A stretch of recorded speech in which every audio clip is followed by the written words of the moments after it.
అది కాంగ్రెస్ పార్టీకి సంబంధించిన అంశం కాదు. కాకపోతే గతంలో నేను బీఆర్ఎస్లో ఉన్నా కాబట్టి సుదీర్ఘంగా ఆ రోజు జరిగిన సంఘటన ఇది మా కాంగ్రెస్ పార్టీకి ప్రభుత్వ సంబంధం లేని అంశం చెప్తున్నాను మీకు. మార్చి 10 తారీఖున జంతర్ మంతర్ దగ్గర 33% మహిళలకు రిజర్వేషన్ కావాలని కవితమ్మ గారు మరి ఆ రోజు జంతర్ మంతర్ దగ్గర ధర్నా చేశారు. ధర్నా చేసే సందర్భంలో మేము కూడా హైదరాబాద్ నుంచి చాలామంది వెళ్ళినాం.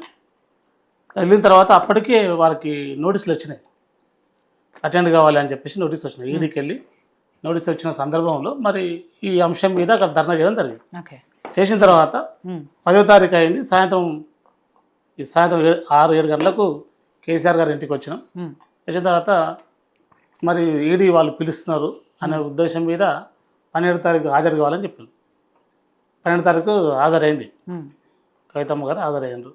ఆ సందర్భంలో మళ్ళీ 4 రోజులు అక్కడే, అంటే 12, 13, 14, 16 దాకా ఉన్నాం. అందరం అన్నీ ఉన్నాం, అక్కడే ఉన్నాం. అప్పుడు ఉన్నటువంటి గౌరవ మంత్రివర్యులు శ్రీనివాస్ గౌడ్ గారు, సబితమ్మ గారు అందరూ ఉన్నాం అక్కడనే. ఒక 5 days ఉన్నాం మేడం.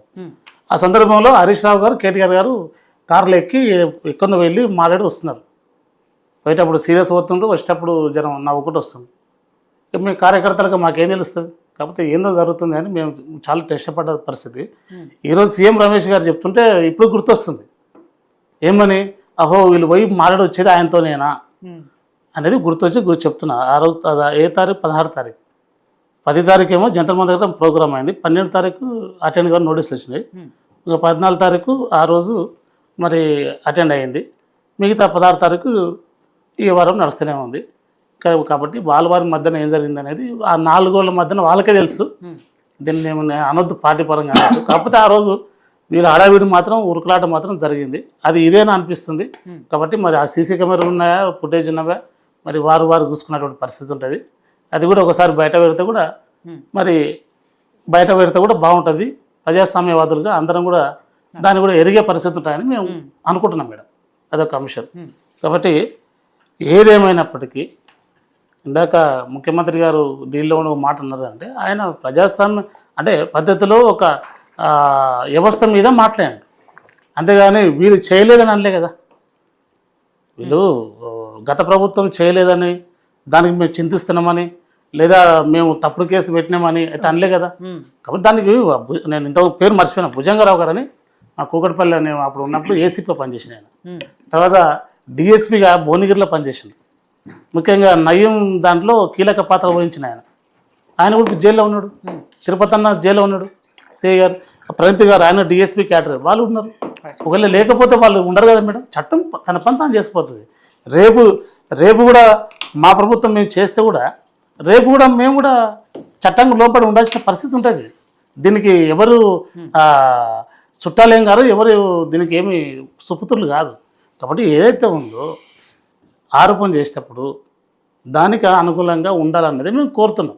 అంతే తప్ప నువ్వు ఏదో మాట్లాడినంత మాత్రాన ఇక్కడ ఆవేశపడేది లేదు. ఏదో విద్యార్థి లోకం, మరి వాళ్ళు సహజంగా విద్యార్థి లోకం కాబట్టి వాళ్ళు పిలుపునిచ్చిండ్రు.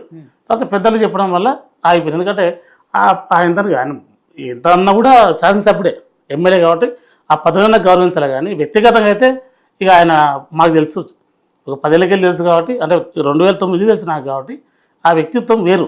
అది దాని గురించి మాడదు. కానీ ఒక ఎమ్మెల్యే ఆయన పదవిని గౌరవించే కొంచెం పదాలు వాడతలేం. కానీ అది కరెక్ట్ కాదు, ఆ దూకుడు సిస్టమ్ కరెక్ట్ కాదు, పార్టీకి మంచిది కాదు, పార్టీలో ఉన్నటువంటి ఉత్తమమైన నాయకత్వానికి మంచిది కాదని ఒక ఆలోచన. ఏదేమైనా ఉంటే కూడా ఇప్పుడు పాపం వాళ్ళ భార్యను బయట తీస్తుండు కావ్య గారు. ఆమె మేము కూడా బై ఎలక్షన్లో పోయినప్పుడు ఆమె మాకు అన్నం పెట్టింది. ఇల్లు అందకుండా ఇంట్లో ఉన్నాం, మేము ఇంట్లో ఉన్నాం. ఆ రోజు ఎలక్షన్లో ఇంట్లో ఉన్నాం, మేము పనిచేసిన సందర్భం కూడా పెట్టింది. కదా ఆమె స్వామి, ఆమెకు రాజకీయ తెలియదు. ఆమెను మా భార్య ఫోన్ కూడా ట్యాపింగ్ చేస్తా అంటే ఎందుకు చేస్తారండి? నువ్వేనా కేసీఆరా, లేకపోతే హరీష్ రావా, కేటీఆరా? నువ్వు సాధారణంగా అందరిలోకి నువ్వు ఒక ఎమ్మెల్యేవు, ఎందుకు అనవసరంగా పట్టగాల్చి పైనడం? బొచ్చడి పని ఉంది. ప్రజలు నీకు మంచి అవకాశం చిన్న వయసులో పోయి పని చేసుకొని ప్రజల్లో మెప్పు పొందాలి. మొన్న ఎప్పుడైతే ఈటల రాజారావు గారు కొంచెం అటు ఇటు అని అన్న సందర్భంలో మరి ఈటల రాజు గారు మరి ఏవైతే మళ్ళీ హుజరాబాద్కు వచ్చి ఏమన్నా గెలుపుతున్న ఉద్దేశం మీద ఆ ఫోకస్ కోసం చేస్తున్నాడు. ఇవన్నీ మనం గమనిస్తున్నాం కదా, తెలుసు కదా అందరికీ.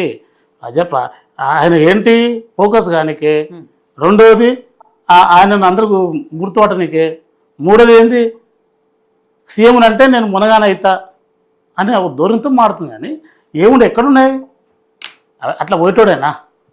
ఆయన చరిత్ర తెలుసుకొని మాట్లాడాలి. రైట్. కాబట్టి ఇవన్నీ కూడా ఉత్తమ మాటలకు ఏమి తాటాపు సపర్లకు భయపడేది ఏం లేదు. ఇవన్నీ చూసినవే. ఇలాంటి ఎంతమంది చూసిండ్రు 140 సంవత్సరాల పార్టీలా.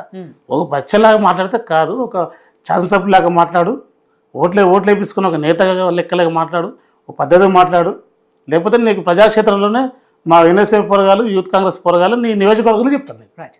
రామరెడ్డి గారు, ఇక్కడ సీఎం రమేష్ గారి గురించి మాట్లాడాలంటే మీ పార్టీకి సంబంధించిన ఎంపీఏ కాబట్టి, సరే కేటీఆర్ గారు ఆరోపణ చేశారు కాబట్టి ఆయన ఇవాళ ఈ స్టేట్మెంట్ ఇచ్చారా, లేకపోతే అంతకుముందు గతంలో చేశారా అనేది ఏదైనా కూడా బీజేపీలో విలీనం చేసే ప్రక్రియ నాతో కూడా చర్చించారు కేటీఆర్ గారు అని ఆయన చెప్పిన దాంట్లో ఎంతవరకు వాస్తవం?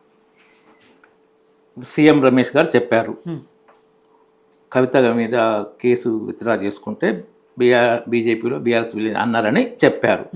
నేను